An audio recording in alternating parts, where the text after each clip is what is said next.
इसके अलावा आप लोगों के लिए जो दिसंबर मंथ की फ्री पीडीएफ लॉन्च की गई है, जिसमें कि दिसंबर मंथ के सभी current affair topic wise cover कराए गए हैं with detailing with extra fact. ये पीडीएफ आप लोगों के लिए फ्री में अवेलेबल है। इसकी लिंक डिस्क्रिप्शन बॉक्स में दी हुई है, आप जाकर के प्राप्त कर सकते हैं। स्टार्ट करेंगे हमारा पहला क्वेश्चन। हाल ही में भारत का पहला लेबर मूवमेंट म्यूजियम केरल के किस शहर में स्थापित किया जाएगा? तो ये जो भारत का पहला लेबर मूवमेंट म्यूजियम है, ये स्थापित किया जाएगा केरल के अलापुझा शहर में। अब ये है क्या? तो देखिए, केरल के अलापुझा में भारत में अपनी तरह का पहला श्रम आंदोलन संग्रहालय यानी कि लेबर मूवमेंट म्यूजियम ये खोला जाएगा, जो कि विश्व श्रम आंदोलन की हिस्ट्री को शो करेगा। तो चित्रों, डॉक्यूमेंट और दूसरी अन्य प्रदर्शनी के माध्यम से मजदूरों ने जो भी संघर्ष किया है, मतलब कि मजदूरों का जो भी संघर्ष रहा है, उसे प्रदर्शित किया जाएगा इस म्यूजियम में, जो कि स्थापित किया जाएगा अलापुझा में। आप मैप में देख सकते हैं, ये है केरल की लोकेशन। राजधानी तिरुअनंतपुरम, मुख्यमंत्री पिनरई विजयन, राज्यपाल है आरिफ मोहम्मद खान, मुख्य न्यायाधीश है एस मणिकुमार, राजभाषा मलयालम, कथकली और मोहिनीअट्टम ये है लोक नृत्य। मसालों का सबसे ज़्यादा उत्पादन ये केरल में ही होता है। और यदि आप करंट से रिलेट करेंगे तो सब्जियों के लिए एमएसपी तय करने वाला भारत का पहला राज्य ये केरल बना है। सिटीजन अमेंडमेंट एक्ट के विरोध में प्रस्ताव पास करने वाला पहला राज्य ये केरल है, जबकि पहला यूटी ये बना है पुदुचेरी। और डिजिटल एजुकेशन वाला देश का पहला राज्य ये भी केरल ही है। ये सभी फैक्ट मैंने आप लोगों को कल भी बताए थे। अब देखिए, इस क्वेश्चन में यदि आप देखेंगे तो यहाँ बात की जा रही है पहले शहर की। तो यहाँ जितने भी ऑप्शन मैंने लिखे हैं ये सभी केरल से ही रिलेटेड है, मतलब कि केरल के उन शहरों के नाम मैंने ऑप्शन में लिखे हैं जो कि किसी न किसी मामले में भारत में पहले स्थान पर रहे हैं। जैसे कि यदि आपसे पूछा जाए कि भारत का पहला लेबर मूवमेंट म्यूजियम, यदि राज्य पूछा जाए तो राज्य है केरल, शहर पूछा जाए तो ये है अलापुझा। वैसे ही केरल के कोझीकोड में भारत का पहला IWTC यानी कि इंडियन वुमेन ट्रेड सेंटर की स्थापना की गई है।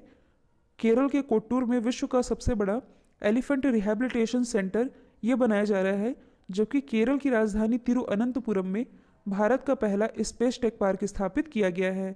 तो ये सभी फैक्ट आप कनेक्ट करके याद रख सकते हैं। हाल ही में किस संगठन ने CRPF को मोटर बाइक एम्बुलेंस जिसका नाम है रक्षिता ये सौंपी है? तो ये सौंपी गई है DRDO के द्वारा। कहने का मतलब ये है कि CRPF का यदि कोई जवान घायल हो जाता है, मतलब कि इस पर घायल जवानों को कुछ इस प्रकार, जो कि आप इमेज में देख पा रहे हैं, इस बाइक एम्बुलेंस में पीछे बैठाकर सुरक्षित और कम समय में उनके डेस्टिनेशन तक पहुंचाया जा सकेगा। और यही डेवलप किया गया है DRDO के द्वारा, सौंपा गया है CRPF को। यदि हम बात करें DRDO की, यानी कि डिफेंस रिसर्च डेवलपमेंट ऑर्गेनाइजेशन, इसकी स्थापना हुई थी 1958 में। हेडक्वार्टर स्थित है नई दिल्ली में। इसके अध्यक्ष हैं G सतीश रेड्डी, जिनका भी हाल ही में कार्यकाल भी बढ़ा है। हाल ही में दुनिया की पहली लचीली बुलेट प्रूफ जैकेट ये किसने विकसित की है? तो ये जो दुनिया की पहली लचीली बुलेट प्रूफ जैकेट है ये विकसित की गई है भारतीय सेना यानी कि इंडियन आर्मी के द्वारा। देखिए, जो इंडियन आर्मी के मेजर अनूप मिश्रा है, इनके द्वारा इस जैकेट को विकसित किया गया है। यदि आप लोगों को याद होगा तो इन्हीं मेजर अनूप मिश्रा जी के द्वारा लास्ट ईयर, मतलब कि 2020 में एक बुलेट प्रूफ हेलमेट भी डेवलप किया गया था। और अब इन्होंने दुनिया की पहली लचीली बुलेट प्रूफ जैकेट विकसित कर दी है, जिसका नाम रखा गया है शक्ति। तो इसका नाम भी आप याद रखेंगे। अब इस जैकेट की खास बात क्या है? तो देखिए, ये जो जैकेट है इसे महिला और पुरुष दोनों ही पहन सकते हैं। इसके साथ ही ये जैकेट दुनिया का पहला फ्लेक्सिबल बॉडी आर्मर भी है। कहने का मतलब ये है कि ये जो जैकेट डेवलप की गई है ये हर तरह की बॉडी में फिट हो सकती है। ये है इसकी खासियत। डेवलप किया गया है इंडियन आर्मी के मेजर अनूप मिश्रा जी के द्वारा। अब यहाँ से आप अदर ऑप्शन को रिलेट कर सकते हैं, जैसे कि इसरो के द्वारा हाल ही में अंतरिक्ष परिसंपत्तियों की रक्षा के लिए क्या लॉन्च किया गया? नेत्रा। नेत्रा की फुल फॉर्म बनती है network for space object tracking and analysis. DRDO के द्वारा हाल ही में भारत नाम का एक स्वदेशी ड्रोन डेवलप किया गया था, जिसे इंडियन आर्मी को सौंपा गया था LAC वाले एरिया में निगरानी रखने के लिए। जबकि कुछ समय पहले ही इंडियन रेलवे के द्वारा रेलवे परिसंपत्तियों की रक्षा और यात्रियों की सुरक्षा के लिए निंजा नाम का एक ड्रोन ये लॉन्च किया गया था। तो ये सभी आप याद रखेंगे। गुजरात के ऐतिहासिक सोमनाथ मंदिर का प्रबंधन करने वाले, मतलब कि सोमनाथ मंदिर का जो मैनेजमेंट करने वाला ट्रस्ट है जिसका नाम है श्री सोमनाथ ट्रस्ट, इसके अध्यक्ष के रूप में किसे नियुक्त किया गया है? तो हाल ही में श्री सोमनाथ ट्रस्ट के अध्यक्ष ये बनाए गए हैं प्राइम मिनिस्टर नरेंद्र मोदी जी। मतलब कि इसका राइट आंसर हो जाएगा ऑप्शन डी। तो प्राइम मिनिस्टर नरेंद्र मोदी जी ये श्री सोमनाथ ट्रस्ट के 8वें अध्यक्ष बने हैं, लेकिन इस ट्रस्ट के अध्यक्ष बनने वाले ये भारत के दूसरे प्राइम मिनिस्टर बन गए हैं। इनसे पहले कौन थे? तो देखिए, भारत के जो पूर्व प्राइम मिनिस्टर थे मोरारजी देसाई, ये सोमनाथ मंदिर ट्रस्ट के अध्यक्ष रह चुके हैं। और जो मोरारजी देसाई थे ये इसके अध्यक्ष रहे थे 1967 से लेकर के 1995 तक। अब बनने जा रहे हैं नरेंद्र मोदी जी। अच्छा, नरेंद्र मोदी जी से पहले कौन थे? तो ये थे केशु भाई पटेल। इनसे रिलेटेड आप लोगों को कुछ याद आ रहा होगा, कुछ दिन पहले मैंने आप लोगों को बताया था जो केशु भाई पटेल थे ये गुजरात के पूर्व मुख्यमंत्री रह चुके हैं, जिनका भी हाल ही में मतलब कि अक्टूबर के समय निधन हुआ। और केशु भाई पटेल ये सोमनाथ ट्रस्ट के अध्यक्ष रहे थे 2004 से लेकर के 2020 तक। इनका निधन हो गया, जिसके बाद से ये पद खाली था और अब इसके अध्यक्ष बनने जा रहे हैं प्राइम मिनिस्टर नरेंद्र मोदी जी। हाल ही में किस राज्य ने नागिनट्टी पक्षी अभयारण्य में अपने पहले पक्षी उत्सव, जिसका नाम है कलवर, इसका आयोजन किया है? तो ये जो पहला पक्षी उत्सव है कलवर, इसका आयोजन अभी हाल ही में किया गया है बिहार में। और ये जो फेस्टिवल है ये प्रवासी पक्षियों के बारे में जागरूकता फैलाने के लिए आयोजित किया गया, जिसका जो उद्घाटन है यहाँ के चीफ मिनिस्टर नीतीश कुमार जी के द्वारा किया गया। तो आप मैप में देख सकते हैं बिहार की लोकेशन, इसकी राजधानी है पटना। मुख्यमंत्री तो 7वीं बार मुख्यमंत्री ये अभी हाल ही में नीतीश कुमार बनाए गए हैं। साथ ही अभी हाल ही में बिहार के दो उप मुख्यमंत्री बने हैं। एक तो है तारकिशोर प्रसाद, दूसरी बनाई गई हैं रेणु देवी। तो ये इम्पोर्टेंट है क्योंकि बिहार की पहली महिला उप मुख्यमंत्री ये रेणु देवी बनी है। राज्यपाल है फागू सिंह चौहान। कई बार एग्जाम में पूछा जाता है कि बिहार का शोक ये किस नदी को कहते हैं, तो ये कहलाती है कोसी नदी ही। इसके अलावा कुछ प्रोडक्ट हैं जैसे कि जर्दालू आम, मगही पान, शाही लीची और कटरानी राइस, इन्हें जीआई टैग मिला है जो कि रिलेटेड है बिहार से ही। और यदि आप करंट से रिलेट करेंगे तो हाल ही में बिहार ने डिजिटल इंडिया अवार्ड भी अपने नाम किया है। पूर्वोत्तर भारत का पहला ग्लास ब्रिज ये बिहार के ही नालंदा जिले में बनाया गया है। अब यदि हम अदर ऑप्शन को डिस्कस करें जो कि कहीं ना कहीं फेस्टिवल से ही रिलेटेड है, तो हाल ही में केरल में ओणम, असम से रिलेटेड है बिहू फेस्टिवल, जबकि हाल ही में तमिलनाडु में जल्लीकट्टू फेस्टिवल सेलिब्रेट किया गया है। और इस फेस्टिवल में काफ़ी लोग घायल भी हो गए हैं, जिसके कारण ये चर्चे में आया था। अगला क्वेश्चन है 51 अंतर्राष्ट्रीय फिल्म समारोह में लाइफ टाइम अचीवमेंट अवार्ड से किसे सम्मानित किया गया है? तो जैसे कि आप सभी जानते हैं कि हाल ही में 51 international film festival of India ये सेलिब्रेट किया जा रहा है, जिसमें कि लाइफ टाइम अचीवमेंट अवार्ड से सम्मानित किए गए हैं विक्टोरिया स्टोर राव। ये कौन है? तो ये एक इटालियन सिनेमेटोग्राफर हैं जिन्हें कि लाइफ टाइम अचीवमेंट अवार्ड से नवाजा गया है। यदि हम बात करें international film festival of India की, तो देखिए जो इसकी शुरुआत है ये हुई थी 1952 से, और इसका आयोजन प्रत्येक वर्ष गोवा में किया जाता है। किसके द्वारा किया जाता है? सूचना और प्रसारण मंत्रालय के द्वारा। और इस साल ये जो फेस्टिवल सेलिब्रेट किया जा रहा है इसमें फोकस कंट्री कौन है? तो ये है बांग्लादेश। तो ये भी आप याद रखेंगे। हाल ही में किस देश ने ओपन स्काई ट्रीटी से अलग होने की घोषणा की है?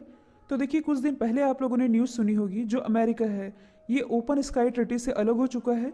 और अब एक और न्यूज़ निकलकर सामने आ रही है कि जो रशिया है इसने भी ओपन स्काई ट्रीटी से अलग होने की घोषणा कर दी है। तो अब हम समझ लेते हैं कि ओपन स्काई ट्रीटी ये क्या है। तो इसे आप समझिएगा ओपन स्काई अग्रीमेंट, दूसरा है ओपन स्काई ट्रीटी। अब ये है क्या? तो देखिए जो ओपन स्काई अग्रीमेंट है, कहने का मतलब ये है कि मान लीजिए ये जो आप देख रहे हैं ये है रशिया। तो ओपन स्काई अग्रीमेंट के अंतर्गत जो भी देश हैं ये दूसरे देशों को अपने ऊपर का आसमान यूज़ करने का इजाज़त देते हैं। जैसे कि रशिया की मान लीजिए कोई फ़्लाइट है, कैसी फ़्लाइट? यात्री विमान। रशिया का कोई यात्री विमान है जो कि भारत आना चाह रहा है, तो ये भारत आएगा तो कई कंट्रीज़ को पार करते हुए भारत आएगा। अब कई कंट्रीज़ को पार करेगा मतलब कि कई देशों के जो ऊपर आसमान है उसको यूज़ करेगा। तो ये देश अलाउ करते हैं कि आप हमारे देश के ऊपर का जो आसमान है उसे यात्री विमान सेवा के लिए यूज़ कर सकते हैं। तो ये तो है ओपन स्काई अग्रीमेंट। अब दूसरा टर्म मैंने कहा है ओपन स्काई ट्रीटी।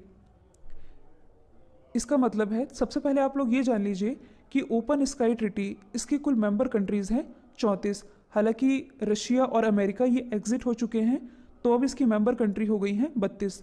तो मान लीजिए ये जो 34 मेंबर कंट्रीज़ थी, कहने का मतलब ये है कि इसकी जो भी मेंबर कंट्री हैं ओपन स्काई ट्रिटी की, ये अपने आसमान को उपयोग सैन्य जहाज के लिए देते हैं। कहने का मतलब ये है कि एक देश दूसरे देश के आसमान का इस्तेमाल किस लिए कर सकता है, सैन्य निगरानी रखने के लिए। कि मान लीजिए रशिया ये देखना चाहता है कि अमेरिका में सैन्य टुकड़ियाँ कहाँ कहाँ तैनात है, क्या क्या सैन्य व्यवस्थाएं हैं, ये देखने के लिए मान लीजिए रशिया ने अमेरिका में क्या भेज दिया, ड्रोन, ताकि वो देख सके कि वहाँ सेना की क्या व्यवस्था है। मतलब कि जो भी इस ट्रिटी के सदस्य हैं वे सभी निगरानी रख सकते थे, लेकिन जो अमेरिका है ये अब इससे एग्जिट हुआ, मतलब कि वो अब इसका सदस्य नहीं है, और अब रसिया भी इससे एग्जिट हो चुका है। तो सिंपल लैंग्वेज में आप ऐसे भी समझ सकते हैं कि इस ओपन स्काई ट्रिटी के माध्यम से इसकी जो मेंबर कंट्रीज़ हैं ये एक दूसरे, मतलब कि इन सभी देशों पर, अपने आसपास के देशों पर जो भी इसके सदस्य थे, इन पर निगरानी रखती थी। किस मामले में, कि उनकी सैन्य व्यवस्थाएं क्या हैं, वे अपने देश में क्या क्या हरकतें कर रहे हैं सुरक्षा को लेकर के, इन सभी की निगरानी ये मेंबर कंट्रीज़ रख सकती थी। लेकिन अब इससे 2 कंट्रीज़ एग्जिट हो चुकी है।